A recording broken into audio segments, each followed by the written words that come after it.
कुबरेश्वर बाबा की इस पवित्र धरा पर बैठकर भगवान शंकर की पवित्र कथा का लाभ ले रहे हैं। शिव महापुराण की कथा को श्रवण कर रहे हैं।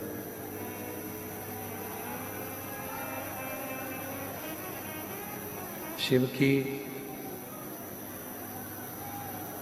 अविरल भक्ति,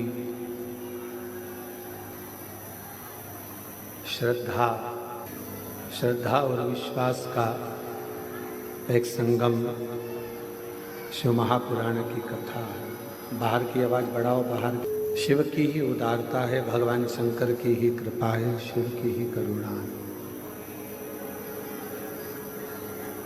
जो ये पवित्र पावन शिव महापुराण की कथा,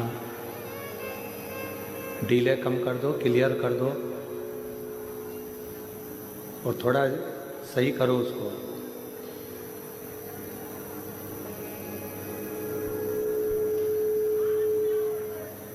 भगवान शिव की ही कृपा, करुणा, उनकी उदारता, उनकी दया है। जो ये पवित्र पावन शिव महापुराण की कथा आप और हम सब शिव गुरु शिव महापुराण की कथा को श्रवण करने के लिए बैठे।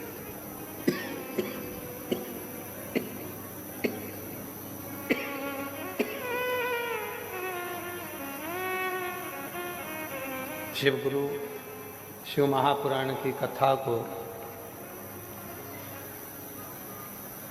ग्रहण करने के लिए, उसको श्रवण करने के लिए बैठे हैं।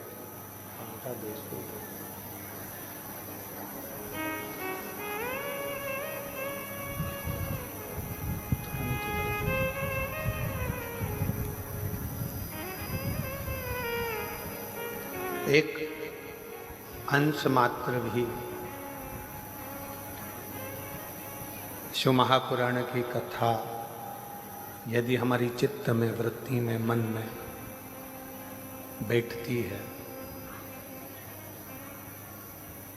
तो स्वयं तुमरुका जी चंचूला देवी से कहते हैं कि इस कथा का जो तत्व है, इस कथा का जो रस तत्व है, वह हमारे जीवन को सार्थक कर देता है।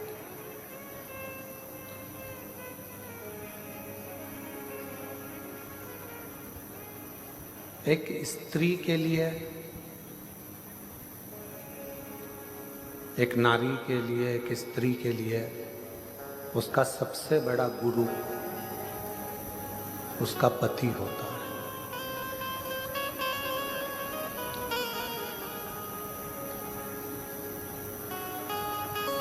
अगर कोई तुमसे पूछे कि एक स्त्री का, एक नारी का सबसे बड़ा गुरु कौन होगा, तो वो उसका पति होगा। क्यों? क्योंकि वो उसकी रक्षा भी करता है, समय समय पर उसको उपदेश भी देता है, समय समय पर समझाने का कार्य भी करता है।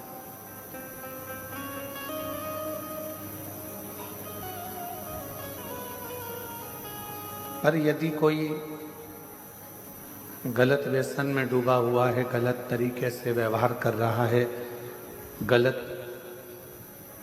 मदिरा का पान कर रहा है, गलत विचारों को रख रहा है, गलत सोच को रख रहा है, गलत विचारों को अपने भीतर रख रहा है, तो फिर वो श्रेष्ठता नहीं है।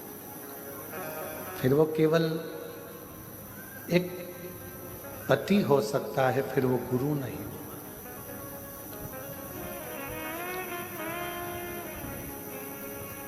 शिव गुरु शिव महापुराण की कथा कह रही है कि शंकर भगवान मां सती के भी गुरु के पद को लिए हैं। शिव जी ने मां पार्वती जी के भी गुरु पद को लिया है। और जैसे एक गुरु समय समय पर उपदेश भी देता है तो परीक्षा भी लेता है।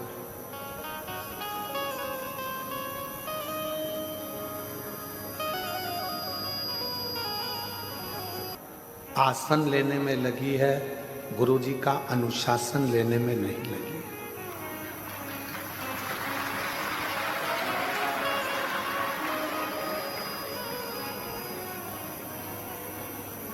आज के ज़माने में ये सोचा जाता है कि गुरु का आसन कब खाली हो, गुरुजी ऊपर जाए और हम आसन पर बैठ जाएं।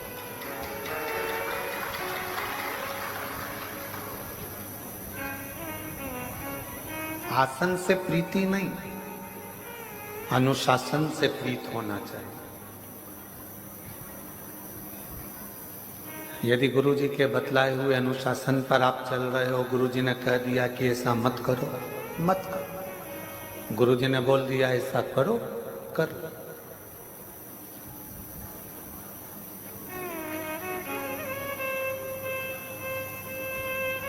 गुरुजी ने मार्ग बता दिया, उस मार्ग पर चल। गुरुजी ने कोई उपदेश दे दिया, उसको श्रवण करो और उसको अपने जीवन में उतारो। आज चेला गुरु के अनुशासन पर नहीं चलता। आज चेला गुरु जी के अनुशासन पर नहीं, आज शिष्य गुरु के अनुशासन पर नहीं।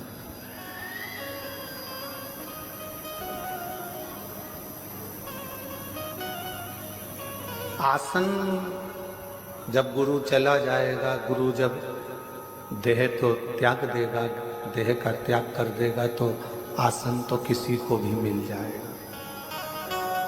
सिंहासन तो किसी को भी, ये चल रहे हैं, सिंहासन तो किसी को भी मिल जाएगा। और चोंगे जैसी आवाज आ रही है, थोड़ा सेट तो करो उसको।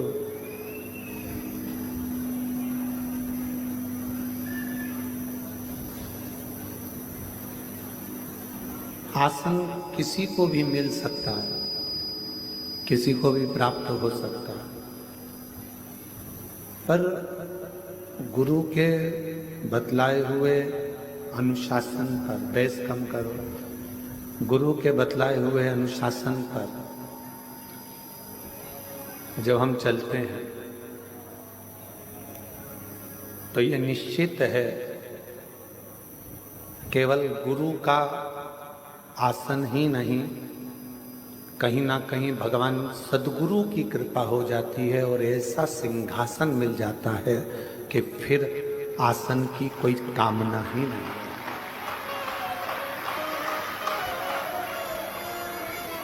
फिर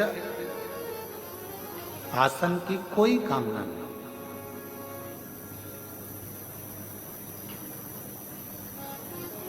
और फिर निवेदन करेंगे, शिव महापुराण की कथा कहती है कि पार्वती जी को भगवान शंकर ने एक गुरु बनकर अमरनाथ की गुफा में बैठकर ज्ञान उपदेश दिया।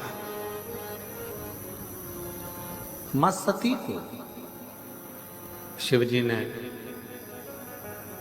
जब कुंभज बाबा के यहाँ से कथा श्रवण कर आ रहे थे, तो कथा सुनकर आते समय बीच में रुककर ज्ञान उपदेश दिया है। एक श्रेष्ठ पति का सबसे बड़ा लक्षण ही ये है कि उसको कभी ना कभी एक समय ऐसा लेना चाहिए जिसमें वो अपना गुरु पद निभा सके।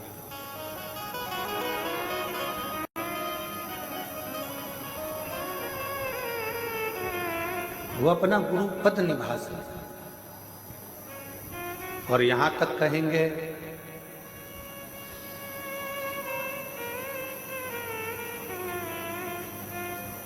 यदि मृत्यु लोक में एक नारी का शरीर मिला है, स्त्री का शरीर मिला है, पीछे के चोंगे होन खोलो भाई, पीछे के। अगर नारी का शरीर मिला है, स्त्री का शरीर मिला है, तो इतना जरूर कहेंगे कि नारी के शरीर में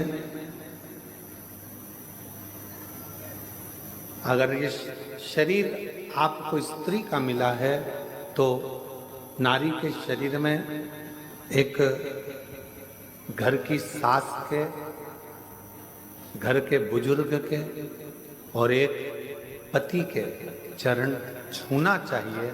बाकी के जगत में कोई भी हो, किसी के नहीं छूना चाहिए।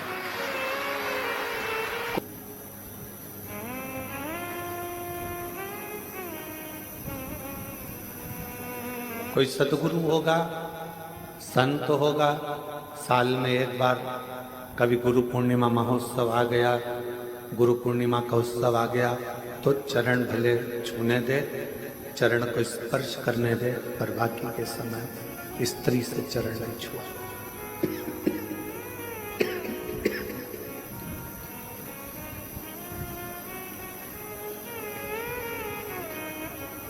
पति को गुरु मानना,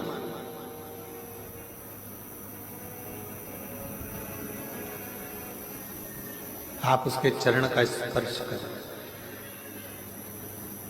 शिव गुरु शिव महापुराण की कथा कहती है। हमने पहले भी कथा में कहा, आज फिर कहते हैं, अगर घर में बुजुर्ग माता पिता बीमार पड़े हैं, घर के अंदर कोई बुजुर्ग बीमार पड़ा हुआ है, कोई रोगीला पड़ा हुआ है, किसी को तकलीफ है, कष्ट है, तो शिव जी को एक लोटा पानी ना चढ़ाकर उस बुजुर्ग को एक लोटा जल पिलाने का प्रयास करना, उसको अच्छा करने का प्रयास।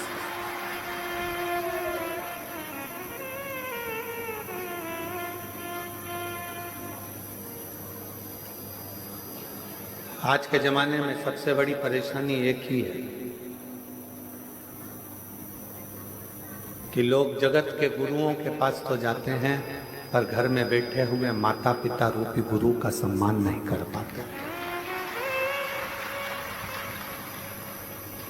और माता गर्भ में भी जो ज्ञान दे, गर्भ से निकलने के बाद भी जो ज्ञान उपदेश दे, उलझनों से निकालते निकालते तुम्हें अपनी मंजिल तक पहुंचा दे, वो जगत की एक माँ होती है। एक माँ, एक पिता उलझनों से निकालता हुआ तुम्हें सतमार्ग पर लेकर चला जाता।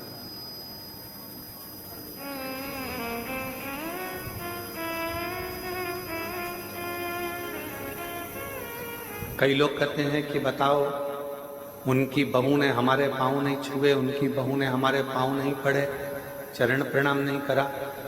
जेठ के पाँव छूना है, थोड़ा दूरी से, चरण का स्पर्श नहीं होना चाहिए। नंदोई के पाँव छूना है, चरण यहाँ है, थोड़ा दूरी से, चरण का स्पर्श नहीं होना चाहिए।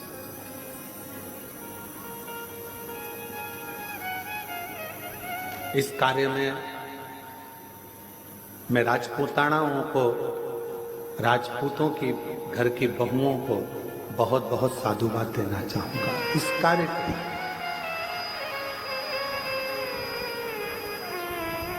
राजपूतों के, राजपूतानाओं के घर की जो बहुएं होती हैं, राजपूतों के घर की जो बहुएं बेटियां होती हैं, सिर पे पल्लू लेकर अगर किसी के चरण भी छूना है तो अपने पल्लू का एक सिरा लेकर जमीन को रखकर जमीन को ही वो प्रणाम करते हुए उनको नमन कर लेती हैं, खम्मा घड़ी कर लेती हैं।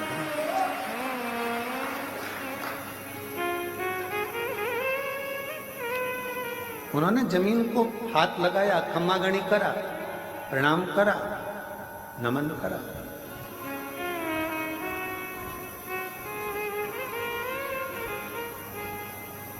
ये हमको संस्कार प्राप्त होते हैं।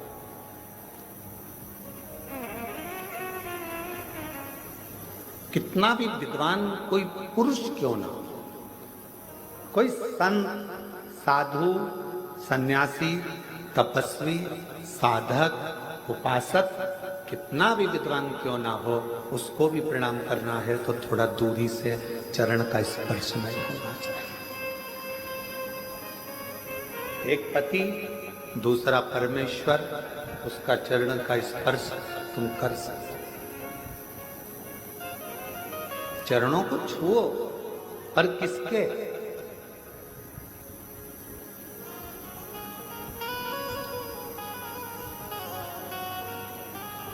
एक मेरे देव अधिदेव महादेव के मंदिर में पहुंचो, मेरे शंकर की चौखट पर जाओ, शिव जी के द्वार पर जाओ, तो शंकर भगवान का अगर मौका लगे आप लोगों को, अगर कहीं ऐसा शिव कृपा कर दे और शंकर जी की करुणा से अगर मौका लग जाए, तो शिवलिंग का स्पर्श, जलाधारी का स्पर्श, और अगर नहीं मौका मिलता, किसी किसी मंदिर में जल चढ़ाने का भी मौका नहीं मिलता, किसी किसी मंदिर में जल चढ़ाने के लिए का जल अपने मन से चढ़ाओ, शिव उसको भी स्वीकार करे।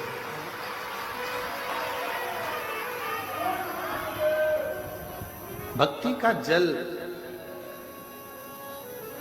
हृदय से शिव स्वीकार करते, और यदि भक्ति नहीं है तो फिर वो तुम्हारा जल चढ़ाना व्यर्थ है। और कितना सुंदर शिव महापुराण की कथा कहती है कि नियत, नीति और नियम, ये तीन चीजें हैं। एक है तुम्हारी नियत,